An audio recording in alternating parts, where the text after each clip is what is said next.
আসসালামু আলাইকুম রহমতুল্লাহি ওয়া বারাকাতুহু। আমি দাঁড়িয়ে আছি এখন গাজীপুর এগ্রিকালচার ইউনিভার্সিটিতে। আপনারা দেখছেন কত সুন্দর পরিবেশ।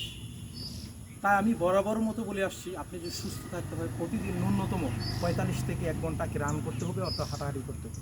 আপনি যেই ধর্মের অনুসারী হন না কেন, সকালবেলা যার যার ধর্মের কর্মগুলো শেষ করে আপনারা সকালবেলা হাঁটার জন্য মাঠে বেরিয়ে পড়বেন। তার কারণ সুস্থ থাকার জন্য হাঁটার কোনো বিকল্প নেই। আসুন আমরা সুস্থ থাকার জন্য প্রতিদিন ন্যূনতম ৪৫ থেকে ১ ঘন্টা হাঁটার অনুশীলন করি।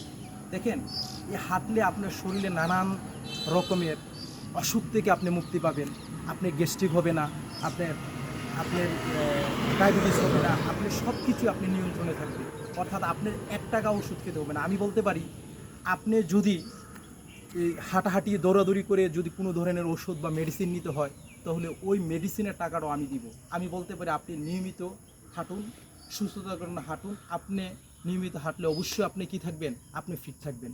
আপনি ফিট তো নিজে হিট। তা আপনি যদি হিট হতে চান, তাহলে আপনাকে অবশ্যই সুস্থ থাকতে হবে।